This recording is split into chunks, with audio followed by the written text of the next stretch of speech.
Assalamualaikum warahmatullahi wabarakatuh. Berjumpa kembali di channel ini. Salam sejahtera untuk kita semua, seluruh Bapak Ibu tenaga honorer baik di kementerian lembaga maupun di daerah. Berikut akan saya sampaikan perkembangan setelah adanya penekanan dari pusat terkait dengan penghapusan tenaga honorer. Namun sebelumnya, kepada Bapak dan Ibu yang baru bergabung di channel ini, saya mengundang Bapak Ibu sekalian untuk menjadi sahabat profesi guru dengan cara subscribe dan aktifkan loncengnya untuk mendapatkan informasi terbaru dari channel ini. Sesuai dengan amanah PP Manajemen P3K 2018 dan Undang-Undang ASN 2014, maka di November 2023 nanti tidak ada lagi Bapak Ibu sekalian tenaga honorer. Dan bila daerah atau pemerintah menyatakan tidak butuh honorer, ini barangkali adalah suatu kebohongan. Hal mana selama puluhan tahun tenaga honorer menjadi salah satu andalan pemerintah untuk membantu dalam hal pelaksanaan tugas-tugas baik di kementerian maupun di lembaga. Dengan adanya penekanan dari pusat, maka ternyata Bapak Ibu sekalian ini menjadi hal yang mulia ya bagi Bapak Ibu tenaga honorer. Seperti yang Bapak Ibu ketahui bahwa sebelumnya Pak Cahyo mengatakan ketika tenaga honorer menjadi PNS atau P3K, mereka sudah memiliki standar penghasilan dan kompensasi sendiri. Begitupun saat mereka diangkat sebagai outsourcing di suatu perusahaan di mana sistem pengupahannya tunduk pada aturan. Kalau statusnya honorer, tidak jelas standar pengupahan yang mereka peroleh jelasnya. Jadi inilah yang berlangsung bertahun-tahun Bapak Ibu sekalian. Bahkan ada Bapak Ibu yang gaji per bulannya itu hanya Rp300.000. Pak Cahyo sendiri telah meminta jajaran di instansi terkait untuk melakukan penataan PNS sesuai ketentuan perundang-undangan. Beliau meminta pejabat pembina kepegawaian melakukan pemetaan pegawai non-ASN di lingkungan instansi masing-masing. Dan bagi pegawai non-ASN yang memenuhi syarat dapat diikutsertakan atau diberikan kesempatan mengikuti seleksi calon PNS maupun P3K, ucaranya. Jadi inilah Bapak Ibu sekalian, sehingga Bapak Ibu tenaga honorer sekarang ini ya sudah mulai tersenyum mengharapkan era baru penerapan dari manajemen P3K dan juga undang-undang ASN. Sebelum Bapak Ibu diberhentikan dari tenaga honorer, maka Bapak Ibu seluruhnya akan diberikan kesempatan mengikuti ujian CPNS jika ada atau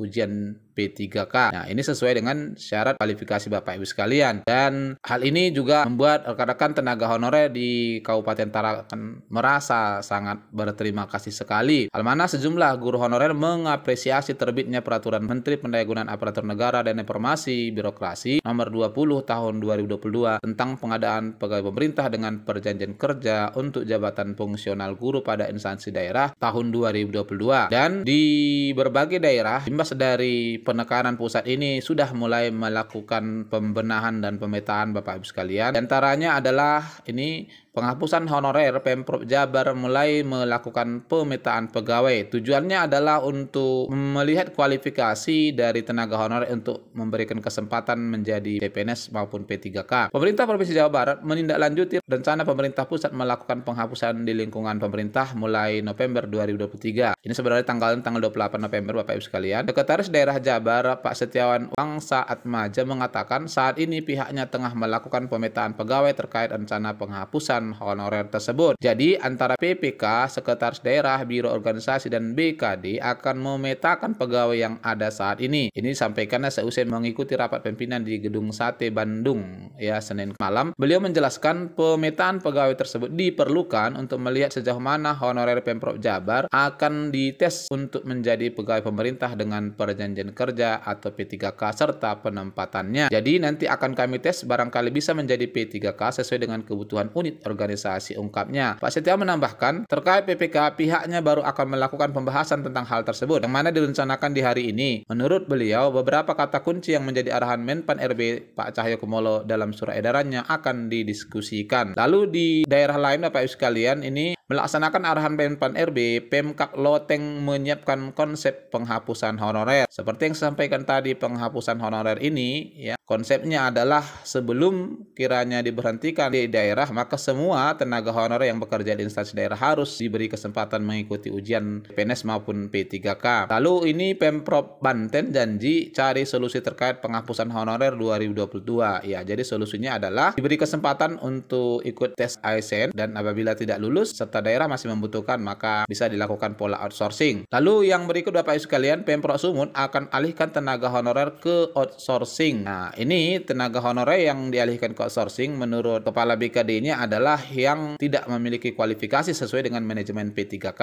ya. Pemerintah Pemprov Sumut akan mengalihkan tenaga honorer ke pegawai outsourcing atau tenaga alih daya. Langkah itu ditempuh setelah Kementerian Pendayagunaan Aparatur Negara Reformasi Birokrasi menghapus tenaga honorer di seluruh instansi pemerintah termasuk pemerintah daerah mulai tahun depan. Hal ini disampaikan Kepala Badan Kepegawaian Daerah Pemprov Sumut Pak Faisal Arif Nasution di hari Senin semalam. Pak Faisal awalnya menyampaikan dorongan agar pegawai honorer yang ada saat ini untuk ikut tes menjadi pegawai negeri sipil PNS atau pegawai pemerintah dengan perjanjian kerja. Jadi semua Bapak Ibu sekalian ya harus diberikan kesempatan sebagai pengganti pengabdian Bapak Ibu sekalian kepada negara selama ini. Jadi kan sesuai dengan surat Bapak Menpan RB terkait dengan status pegawai ini ada dua yaitu PNS dan P3K. Saat ini Pemprov memiliki 5.410 tenaga non PNS yang mana nanti mereka ini akan kita dorong untuk mengikuti seleksi CPNS dan seleksi P3K, kata Pak Faisal. Selain didorong ikut seleksi CPNS dan P3K, Pak Faisal mengatakan ada opsi untuk menjadikan honorer ini menjadi tenaga ahli daya. Untuk proses itu,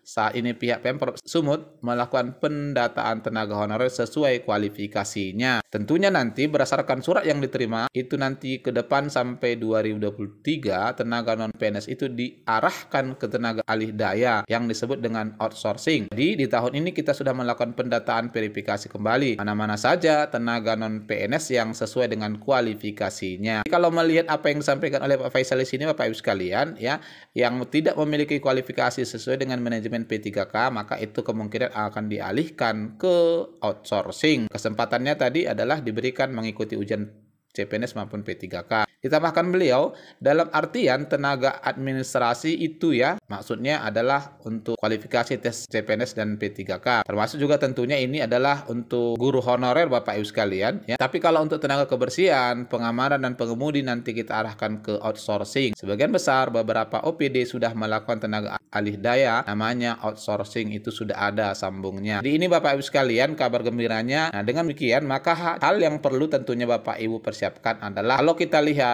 semua tenaga honorer sebelum diberhentikan di daerah harus diberikan kesempatan mengikuti ujian tes CPNS atau P3K, sehingga Bapak Ibu sekalian keperluan ke sana ya tentunya wajib Bapak Ibu persiapkan adalah kualifikasi ya. Di kualifikasi kalau kita lihat untuk aturannya adalah harus memenuhi kualifikasi dan juga sesuai dengan amanat PP manajemen P3K dan Undang-Undang ASN 2014, maka Bapak Ibu harus melampaui passing grade yang ditetapkan oleh pemerintah. Jadi modal untuk mengikuti ujian itu tentu Bapak Ibu harus persiapkan. Dan demikian adanya kebijakan ini maka di 2023 nanti Bapak Ibu sekalian akan menjadi ASN ya dengan gaji berdasarkan peraturan pemerintah nomor 98 tahun 2020. Di sana gajinya sudah ditetapkan mulai dari kualifikasi lulusan SMA hingga S2.